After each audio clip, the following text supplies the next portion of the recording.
Hi, welcome to Unraveling Enigmas. In this video, we are going to talk about the role of the World Bank in global economics. The World Bank is one of the most important international financial institutions of the world, and it has played a significant role in shaping the global economic landscape as we know it. We will talk about its inception, history, missions, and projects.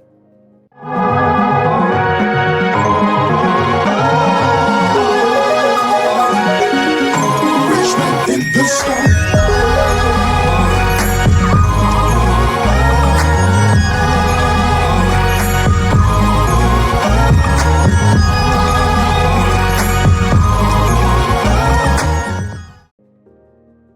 In July 1944, 1 year before the end of the World War II, delegates from 44 countries met for the Bretton Woods Conference held at Mount Washington Hotel in Bretton Woods, New Hampshire. The objective was to make financial arrangements for the post war world after the expected defeat of Germany and Japan. The 730 delegates from all 44 allied nations drew up a project for the International Monetary Fund and the International Bank for Reconstruction and Development, also known as the World Bank. The focus of the IMF was to finance short term imbalances in international payments, while the IBRD focused on making long term capital available to states needing them. Much of the time of the conference was spent on the IMF Commission under Harry Dexter White's leadership. The work of the World Bank Commission, on the other hand, occurred only in the last few days of the conference. Its articles of agreement, primarily drafted by John Maynard Keynes, included rebuilding the economies of countries devastated by war and increasing the economic development of developing countries. The World Bank officially began operations in June 1946. The first country to receive a World Bank loan was France in 1947, which was for 250 million US dollars. Its first loans were geared towards the post-war reconstruction of Western Europe. The first loan to a non-European country was to Chile in 1948 for 13.5 million US dollars for hydroelectric power generation. Beginning in the mid-1950s, it played a major role in financing investments in infrastructure projects in developing countries, including roads, hydroelectric dams, water and sewage facilities, maritime ports, and airports.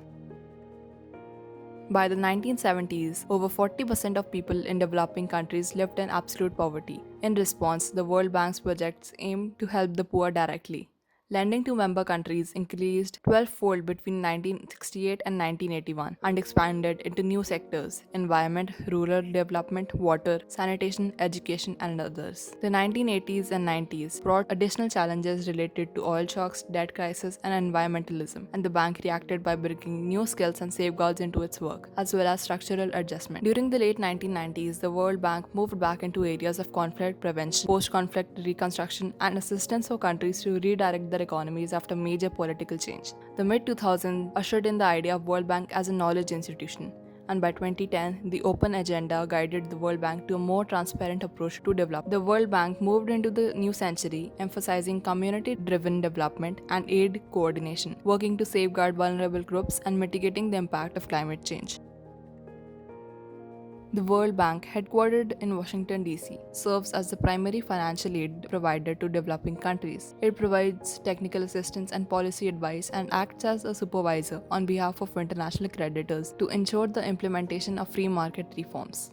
Together with the IMF and the World Trade Organization, the World Bank plays a critical role in oversight of economic policy, public institution reform, and shaping the global macroeconomic agenda for developing countries. The World Bank has two major goals: end extreme poverty and promote shared prosperity in a sustainable way. The World Bank aims to raise the minimum income levels of all its member countries to at least $1.90 a day.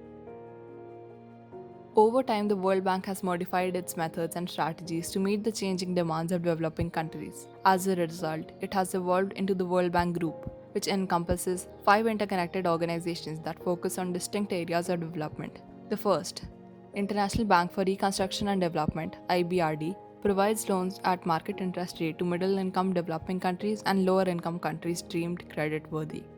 The second, the International Development Association, extends interest-free loans, technical support, and policy advice to low-income developing countries in crucial areas such as health, education, and rural development. The third institution, the International Finance Corporation (IFC), partners with private investors to offer loans, loan guarantees, and equity financing to businesses operating in developing countries.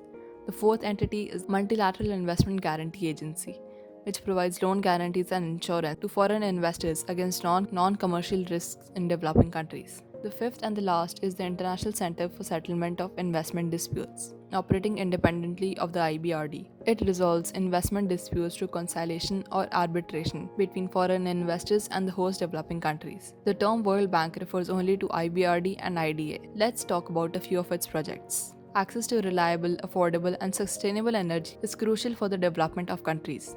The World Bank collaborates with governments to provide low carbon energy options tailored to each country's specific circumstances. The bank has committed more than $1 billion in lending for India's solar projects, including a rooftop solar initiative that will provide electricity to millions of people.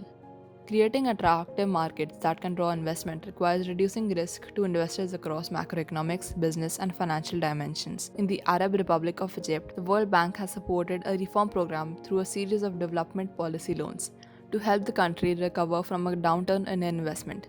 The introduced reforms have instilled confidence in the Egyptian economy, which has generated strong interest from foreign investors. This is evident from the sharp increase in portfolio inflows, which amounted to $1.2 billion in January 2017, a tenfold increase compared to just a few months prior.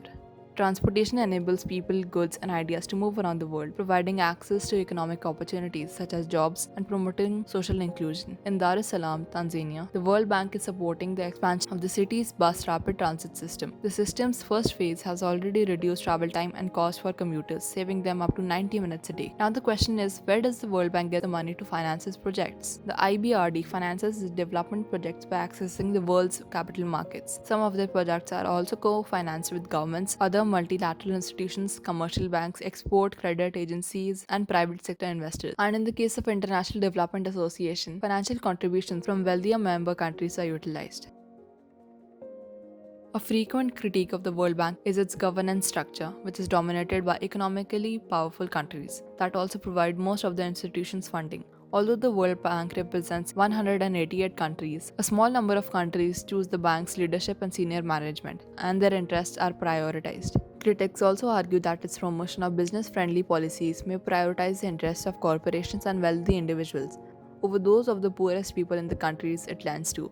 Some have raised concern that these policies could worsen inequality, social unrest, and environmental degradation, particularly in low income countries where weak governance and institutions may limit the ability to ensure these policies are implemented in a way that benefits everyone. They have pointed out that the bank's emphasis on market oriented policies may come at the expense of investments in social services and infrastructure that are necessary for poverty reduction and human development. In conclusion, the World Bank plays a significant role in global economy. It has been instrumental in providing financial support to developing countries, promoting sustainable development, and reducing poverty. Despite criticism of its governance structure and policies, the World Bank has demonstrated a commitment to addressing the evolving challenges of developing countries and promoting economic growth.